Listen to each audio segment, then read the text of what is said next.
Some deaths leave a haunting mark on history, real stories of pain, fear, and tragedy that are hard to forget. In this video, we'll uncover 5 more of the worst deaths in human history, events so horrifying they still shock the world today.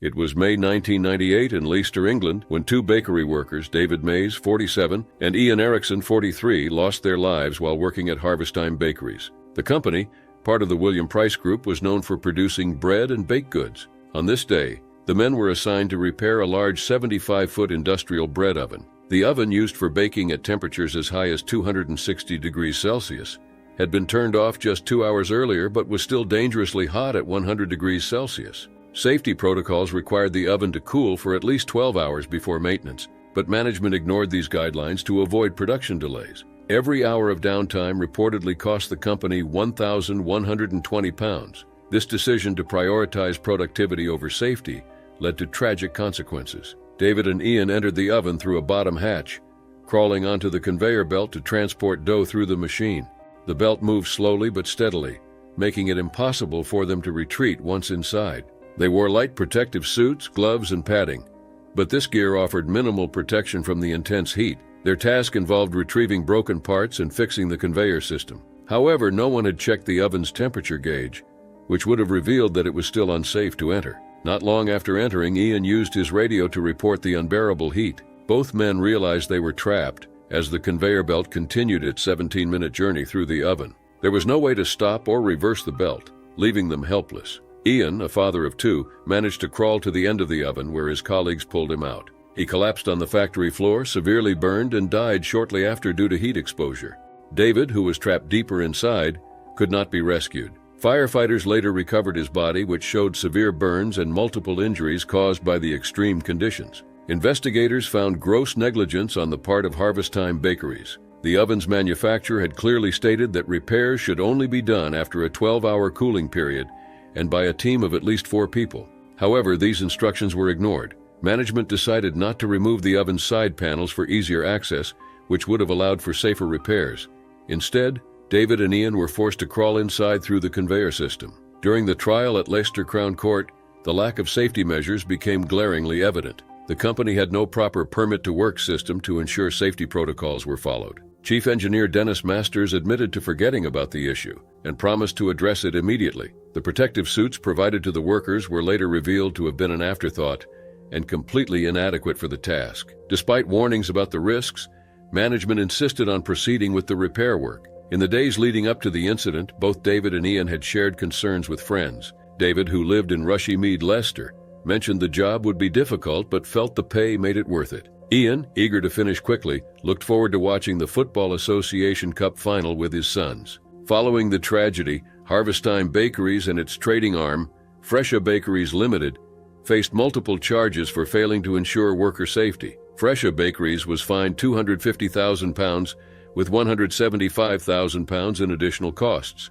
while Harvest-Time Limited received a £100,000 fine and £75,000 in costs. The directors, including Managing Director John Bridson, Production Director Brian Jones, and Chief Engineer Dennis Masters, were personally fined amounts ranging from £1,000 to £20,000. The court ruled that the deaths of David Mays and Ian Erickson were completely avoidable.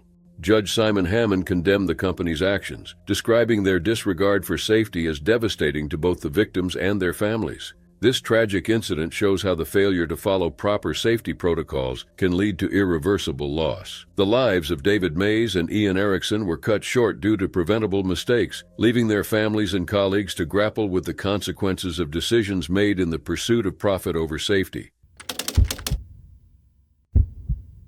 It was October 26, 1965, in Indianapolis, Indiana, when police arrived at 3850 East New York Street. Inside the house, they discovered 16-year-old Sylvia Likens lying lifeless on a dirty mattress. Her body showed severe signs of mistreatment, including bruises, burns, open wounds, and even words carved into her skin. The scene was deeply unsettling even for seasoned officers. The caretaker of the home, 37-year-old Gertrude Banishevsky, claimed Sylvia had been attacked by a group of boys. She even produced a note supposedly written by Sylvia to support this story. However, investigators quickly uncovered the truth. Sylvia had been held captive in the house for nearly 3 months and had suffered severe mistreatment at the hands of Gertrude, her children, and even neighborhood kids. This became one of the most shocking child mistreatment cases in the history of the United States. Sylvia and her younger sister Jenny, who was 15 and had a disability due to polio, were left in Gertrude's care in July 1965. Their parents, Lester and Betty Likens, worked for a traveling carnival and paid Gertrude $20 a week to watch the girl. At first, life in the Banaszewski home seemed normal. Sylvia and Jenny spent their days doing chores, skating, and singing together. However, when payments from their parents started arriving late, Gertrude's behavior turned harsh. She began targeting Sylvia and Jenny, blaming them for her financial problems.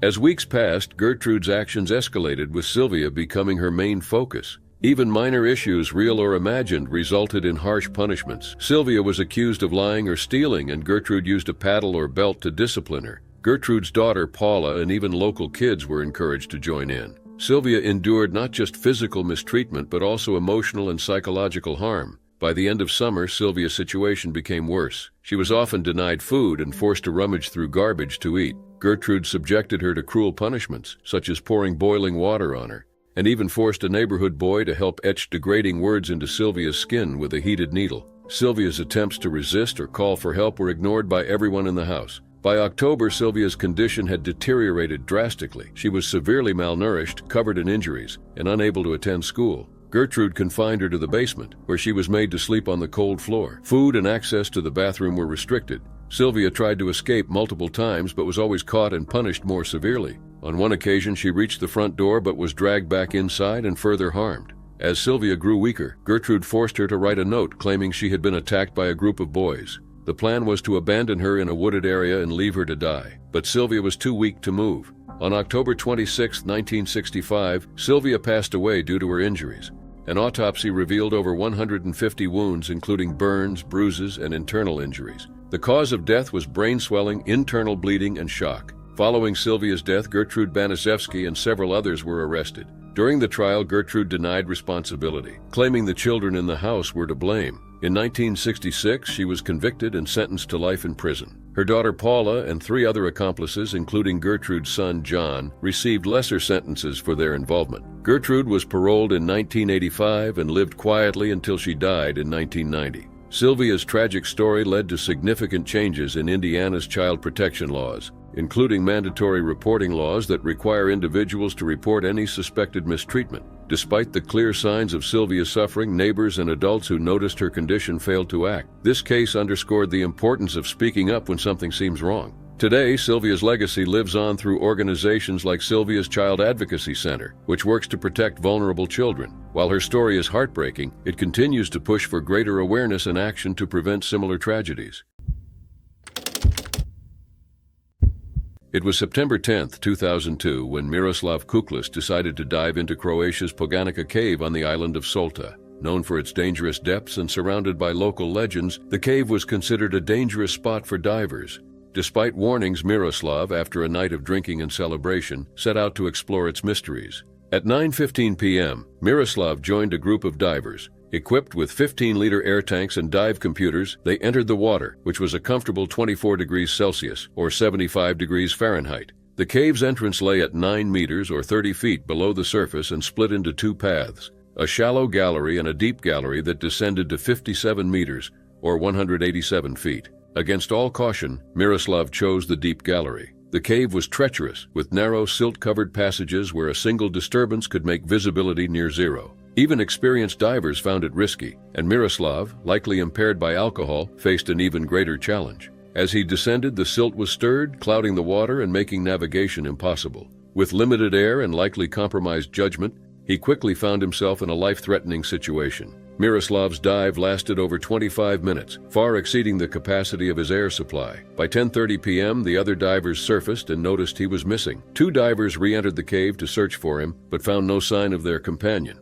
Hours later, after exhausting their efforts, they emerged, knowing Miroslav's air would have run out. Authorities were notified at 12:15 a.m., and 2 police divers were sent to assist. At dawn, the search resumed. The police divers, equipped with safety lifelines, descended into the cave. One diver ventured deep into the gallery while the other stayed closer to the entrance. Suddenly, the lifeline of the deeper diver went slack. The second diver surfaced in a panic, skipping decompression stops to save himself. Tragically, the first police diver was never found, becoming another victim of the cave. Despite this tragedy, the search for Miroslav continued. His body was eventually found at a depth of 54 meters, or 177 feet, still in his diving gear. However, his mask and regulator were removed, and investigators made a disturbing discovery.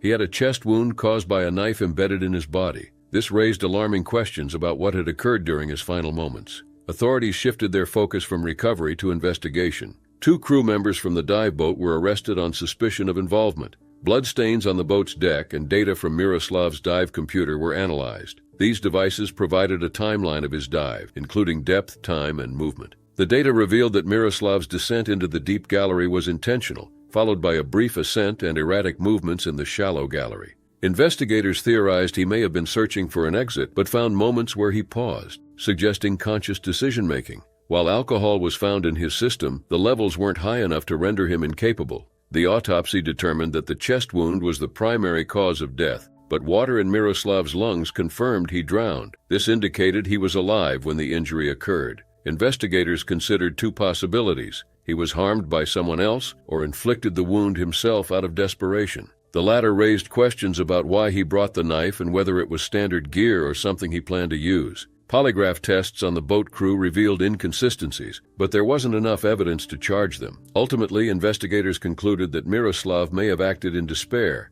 realizing his air supply was critically low and escape was unlikely. Still, doubts lingered. Could another diver have been involved? If so, why was there no clear evidence? Alternatively, did nitrogen narcosis, an altered mental state caused by deep diving, play a role in his actions? In the end, Miroslav's death was officially ruled as self-inflicted, but the case remains unresolved. The circumstances surrounding his final moments are shrouded in mystery, leaving his family and the diving community with unanswered questions. The depths of Poganica Cave remain unexplored in full, continuing to keep their secrets. Miroslav's story serves as an example of the unpredictable dangers of deep-sea diving, where even the most skilled explorers can face the unknown.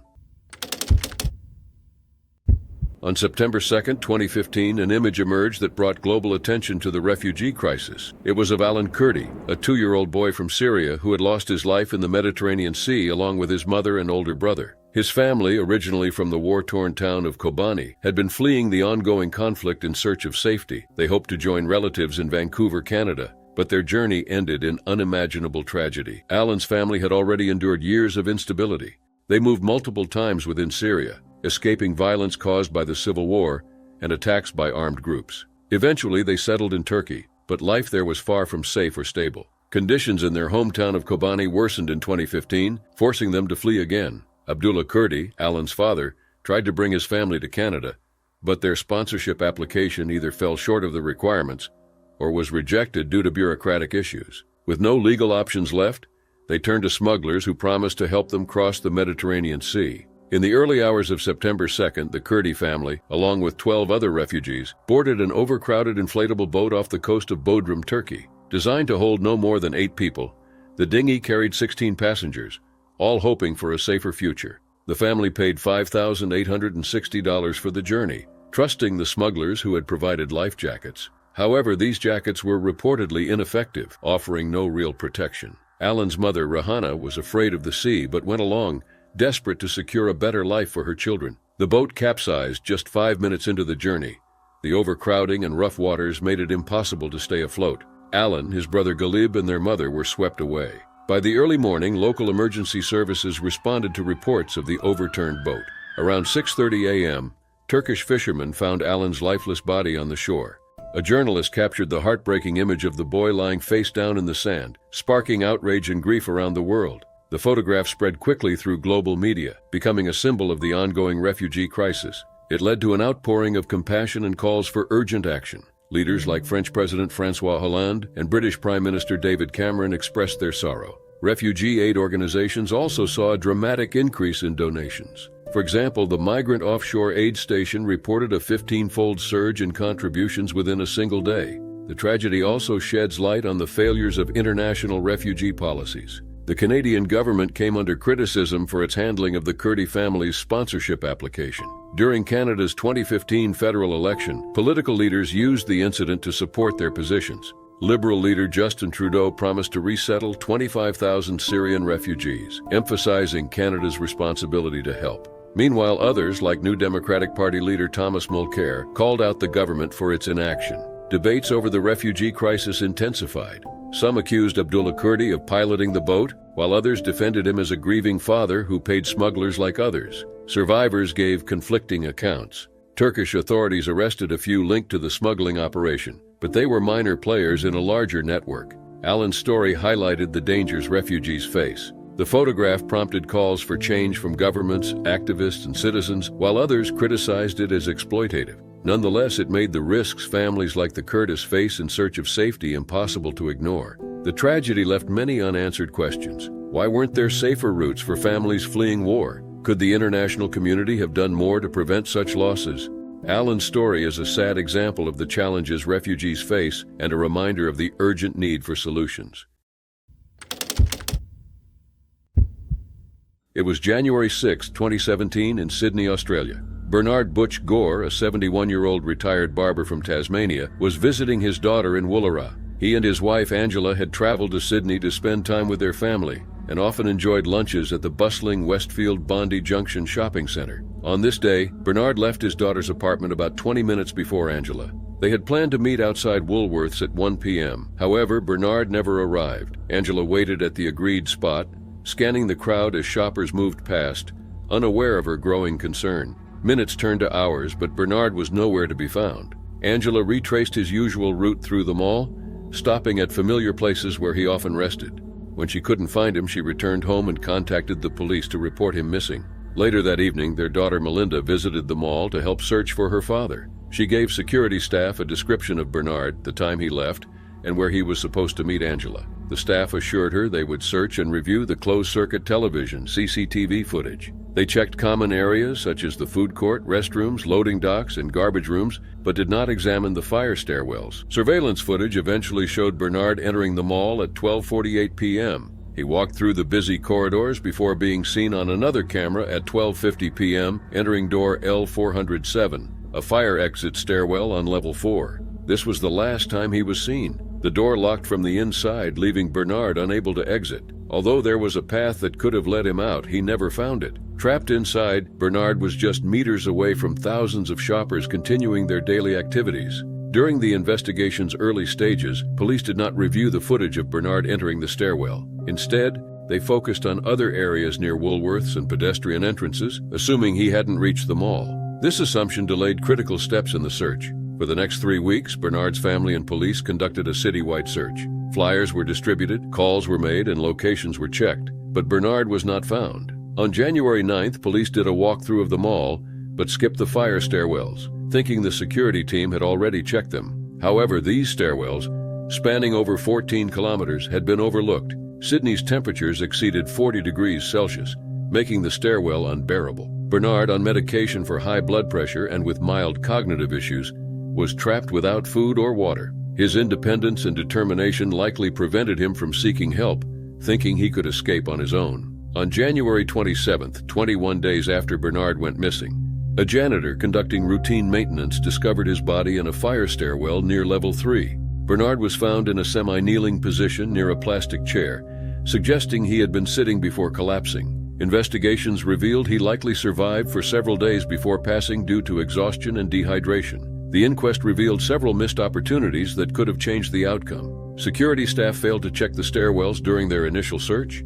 and police didn't thoroughly review all CCTV footage. The inadequate signage inside the stairwell also made it difficult for Bernard to navigate his way out. During the inquest, Angela and Melinda watched the CCTV footage showing Bernard entering the stairwell. Seeing him unknowingly walk into a trap was devastating for the family. The incident raised concerns about safety measures at Westfield Bondi Junction. How could someone remain unnoticed in such a busy location for 3 weeks?